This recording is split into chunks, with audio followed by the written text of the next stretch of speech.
بہت سے لوگ خوش ہوتے ہیں ہماری سرحد کے اس پار سکھوں نے ناک میں دم کر رکھا ہے بھارتی حکومت کا، لیکن نوٹ کر لیجئے اگر خالصتان وجود میں آ گیا تو اس کا اصل رخ کدھر ہوگا؟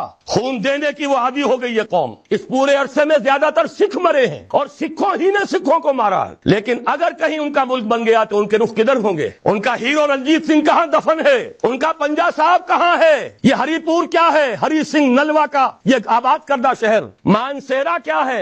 راجہ مان سنگھ کا صحرا ہے. یہ سارے علاقے تو یہاں ہیں، ادھر تو ان کا کوئی مقدس شہر ہی نہیں. امرتسر سے ادھر ہے جو بھی کچھ ہے ان کا تقدس. اور اگر خدا نہ خواستہ پاکستان کے ٹکڑے ہو گئے، اگر سندھ علیحدہ ہو گیا تو پنجاب ہوگا لینڈ لاک، اس کے پاس تو کوئی سمندر نہیں. اور اس کے بعد واقعہ یہ ہے کہ سب سے بڑی دشمنی سرحد کے اس پار سے آئے گی، اور کوئی عجب نہیں کہ مہاراجہ رنجیت سنگھ کا دور دوبارہ آ جائے. ذرا مسلمان یاد تو کریں، اسی شاہی مسجد میں استبل بن گیا تھا. مسجدوں کی سیڑھیاں یہاں قرآن شریف کے نسخوں سے بنائی گئی. خالصہ ان پر پاؤں رکھ کر چڑھتا تھا، مسجد میں جاتا تھا، اور گھوڑے بندھے ہوئے تھے. یہ دور کہیں لوٹ کر نہ آ جائے. شامت اعمال ماں کہیں اسی طریقے سے پھر دوبارہ ہم پر نازل نہ ہو جائے. لہذا دوڑو، زمانہ چال قیامت کی چل گیا، اٹھو وگرنہ حشر نہیں ہوگا پھر کبھی.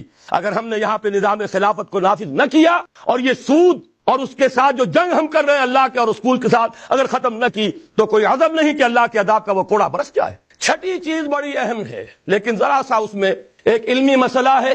میں اس لیے اس بھرے جلسے میں وہ بیان کر رہا ہوں کہ میں یہ چاہتا ہوں کہ اب آپ کی اپنی زبانیں بھی کھلیں، آپ لوگوں سے بات کریں، آپ علماء دین سے پوچھیں یہ چیزیں حقیقت ہیں یا نہیں. اگر ہیں تو اب تک کیوں چھپا کر رکھی گئیں؟ کیوں ملوکیت کا اسلام ہی کا پرچار آج تک ہوتا رہا ہے؟ حضرت عمر فاروق کا ایک اجتہاد تھا، جو ملک مسلمانوں نے بزور شمشیر فتح کیے اس کی زمینیں کسی کی انفرادی ملکیت نہیں، مسلمانوں کی اجتماعی ملکیت. یہ مسلمانوں کے لیے وقف، مسلمان نہ صرف اس وقت کے مسلمان، آنے والے مسلمانوں کے لیے بھی وقف، ان کی بہبود، مجموعی بہبود کے لیے خرچ ہوگا. اس پر جو لوگ کام کریں گے وہ خراج دیں گے، چاہے مسلمان ہو چاہے غیر مسلم ہو. خراجی زمین قیامت تک خراجی رہے گی، چاہے بعد میں کہیں ہماری بدقسمتی سے شامت اعمال سے کوئی غیر مسلم حکمران آ جائے، پھر اگر آزادی حاصل کی جائے سٹیٹس نہیں بدلے گا زمینوں کا. ونس خراجی آلویز خراجی. یہ ذرا سمجھ لیجیے علمی بات کیا ہے. قرآن حکیم میں ایک حکم ہے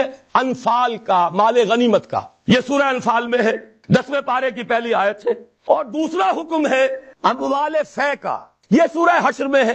اموال غنیمت کا قانون یہ ہے کہ 5واں حصہ 1/5 بیت المال کا، 4/5 مجاہدین میں تقسیم ہو جائے گا. سوار ہے گھوڑا اور اونٹ بھی اس نے اپنا رکھا ہوا ہے تو اس کو 2 حصہ ملے گا، پیدل ہے اکیلا.